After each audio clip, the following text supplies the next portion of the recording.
We're going to start this video off with the S.A.I.N.T method. S.A.I.N.T method of evangelism. This is the way you can engage people. All right, here we go. We got 4 worldview questions that everybody asks at some point in their life. Everybody asks these questions at some point in their life. How would you answer these 4 worldview questions? I'll let you read it, and you do the best you can for them, okay?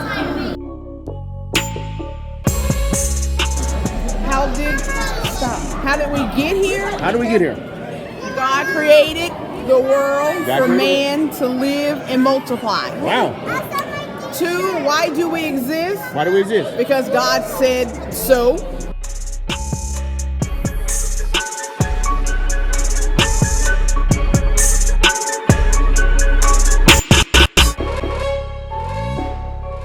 Okay. Okay. Why is the world so broken? Yep. You really don't want me to answer that. Please tell me. They need more Christ in their life. Come on with it. Exactly. Come on. Because we living in Solomon and Gomorrah days. Because the world is so corrupt. Come on. And I'm looking right at you. Oh my gosh. What is going to fix it? Yeah, what do you think is going to fix the broken People world? need more Jesus in their life, and we're going to have to pray. Right. Yeah. We're going to have to pray. First, you gotta ask God for forgiveness. So, But it's gonna take everybody praying for the people who don't see. Come on. You gotta see. Sorry.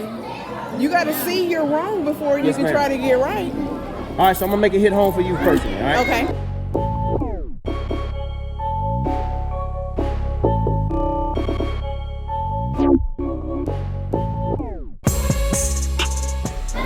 So if you were to stand before God tonight, I hope you live to be 200, but if you were to stand before God tonight, what's your name, Mrs. Renee. Renee and Patricia, stand before God tonight. Why do you think He'll let you in? They going straight to hell. They going straight to hell. Oh, Who is she? That's all right. she said we going. What'd you say again? Say that about me. I hope you edit this. I edit. Yeah, why you? What? You did? Why do I think God will let me in? Why do you think He'll let you in? Because I'm trying. Okay. I'm trying each day that I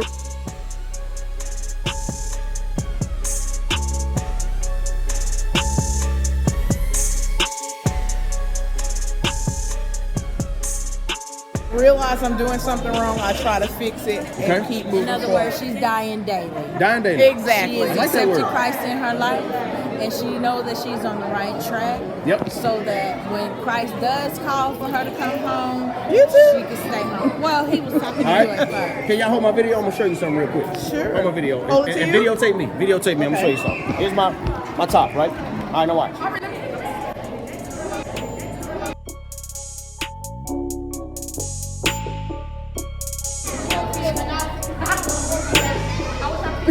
Try it again. All right. You ready? Okay. Hold that right there. But it's right there. Oh, you're right. All right. Now. Since I have Jesus, he shows me. All right. Let me give you.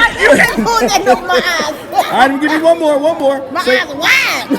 I'm gonna give you one more. All right. Good job. Okay. Good job. Say the word top. Top, Say it 3 times. top. What do you do at the green light? Stop. Stop at the green light? Mm-hmm. Stop at the green light? Yeah, you stop at a green light. Do you? Oh. All right, now, let me tell you why I say that to you. You pretty confident. You was pretty confident, but you were sincerely wrong. As serious Oh, yeah. you was, right? Mm-hmm. But you see how easy I deceived you about where, Yep. right? But who's a bigger deceiver than I am? The devil. Satan. So the biggest way you can be... Steady daily. Yes, So we ma'am. stay on our knees Come on. daily.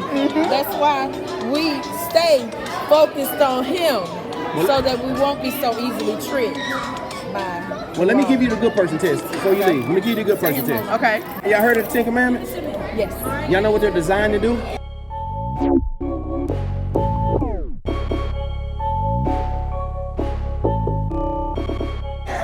Yeah, give us a guideline.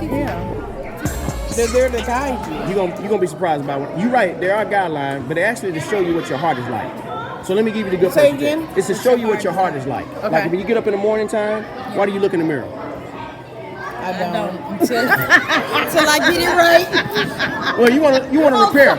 You want to repair what's broken. Right. If anything is broken, It ain't broken. Well, it ain't broken, Just but a little you want to mess disheveled. up. Okay, you want. Y'all awesome. All right. So let me give you the good part today. Okay. All right. How many lives?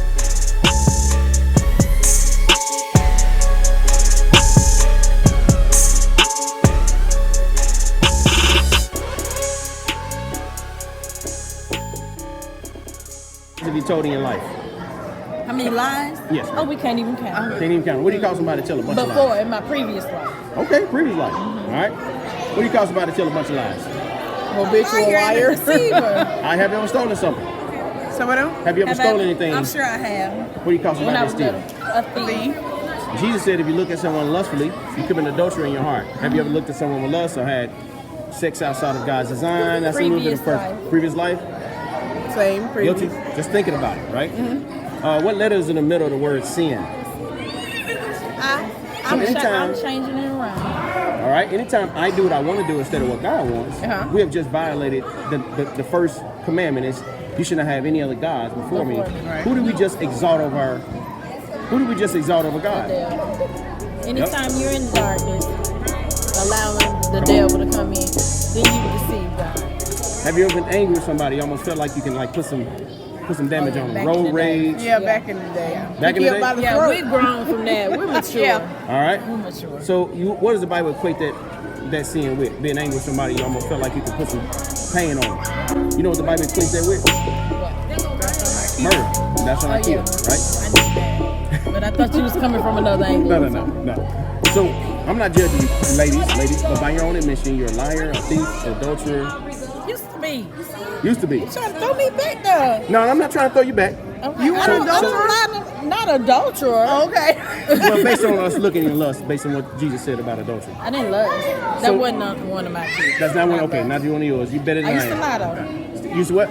Lie. Used to lie. I used to get my way. All right. So just think about that. Still lying. Still lying? See, No. She said I used to get my way. No. I'm not calling a lie. I used to get my way. I used to do what I had to do to get my way out. Manipulator. So Go ahead and get a word. So think about it. If you were to stand before God, what do you tonight? If you're guilty, because we're all guilty, if you were to stand before God tonight, what do you think He's going to do to you? To point the other way. What do you think?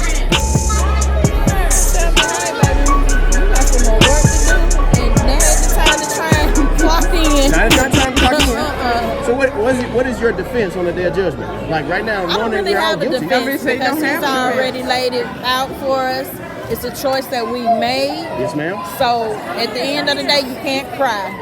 He gave His life so that we could live. And if you don't do the right things in the middle, then you're not going to live. So does that mean like right now that if you stood before God, where you going to spend eternity? You put it on a percentage scale. 0%. I'm living. 0% you go to hell. 100% you get into heaven. No, I'm living. 100%. 100%. 100%. The road is narrow, but I'm on that mode. I'm on that road. Get it together. You don't want Judgment Day to come, and you don't have it together. Okay? The big day. Okay? What's your defense? I'm sorry? What's your defense on the day of judgment? Knowing that we're guilty. Knowing that we're guilty. Knowing that we're guilty? We are guilty, right? Because we all sin. We all sin, but I tried, and when I learned I did better. Or I'm doing better. Would y'all be surprised if I told you only perfect people get to heaven? No. Would you learn. You learn. Just say thank you, Lord. I made it. Yes, ma'am. Next time it'll be on the right side. You learn. Would you be surprised if I told you only perfect people get to heaven? I wouldn't be surprised. But if you're living in Christ, you're striving to be perfect. Now we got it. Say it again. But you're not perfect, though. You're striving to be perfect. No, that's when you're trying to live right. But when you're living right, don't come to me about that because you know I'm gonna break it down. We break it down. All right, last thing I'm gonna let you, last thing. Because you know who killed Jesus, right? We all killed him because he went to the cross. We kill him daily. Whenever you do Every wrong, time we do something that you're nailing him back to the cross. Every time you do something wrong. So if somebody kills somebody you love in your family, how much good could they do to pay you off? How much good could it do to pay me off? Like if somebody kills somebody in your family, how much good could they do to pay you off after them murdering somebody that you love in your family? How much good can they do to pay you off? I mean, right. They're going to have to answer for that. We've Yeah, they been can't there. pay you off though. We just have to pray and ask God to give you the strength. You got to pray for them because they're corrupt. You got to do what you got to do. So here's the deal. Let's just say you were a murderer and you stood before the judge, and the judge is rightfully supposed to give you what you deserve. Let's just imagine, because we all killed Jesus, right? In a sense. Let's just say today you stood before a judge and you murdered somebody. The judge is rightfully supposed to do what to you? Rightfully? Give me some time. Yeah, give you what you deserve. Give you what you deserve. Don't say deserve, because now you're thinking with worldly, with the fleshly mind. No? That's supposed to kill neither party. So if you say death for death, we both wrong. Yes, sentence me, give me time. You don't lethally inject the man, or like if you kill a bunch of people? We have to pray for him. You don't think? Who has the right to take somebody's life? So y'all don't believe in the death penalty? No. Okay. Well, it does happen. It does happen. Let's just say happen, but I don't. You don't agree with it. All right. Some people are in between that, but let's just say he gave you the death penalty. That's based on what the law requires.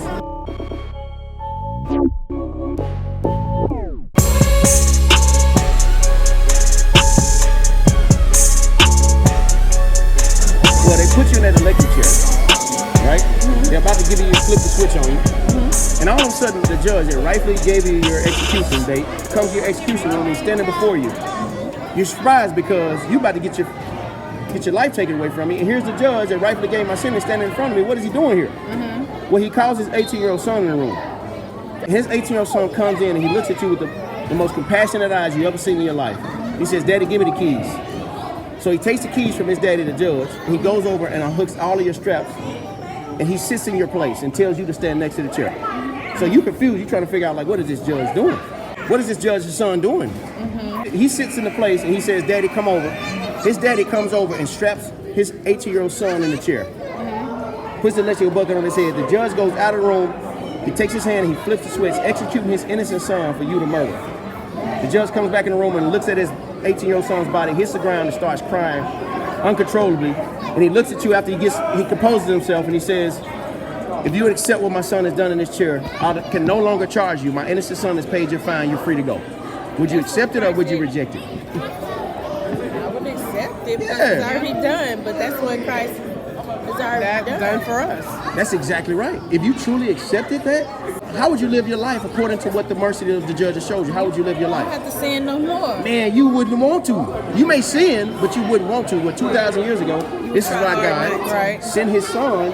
And if you truly accepted what Jesus done on the cross, your life would never be the same. And even when you sin, you don't say, "God, forgive me." You want to change because of the mercy that he showed you. All right, tell me what y'all think. That agape love, yes. Absolutely. Y'all are so good.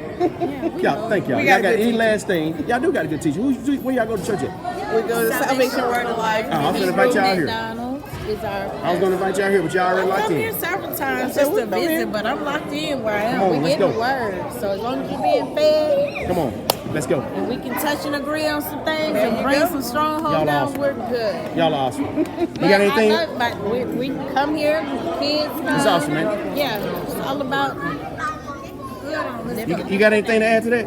Nope. Hey, y'all are awesome. Oh, watch out, thank y'all. Thank y'all so much. Thank y'all so much. That's just a $5 Chick-fil-A gift card. Thank you so much for your interview. Did I?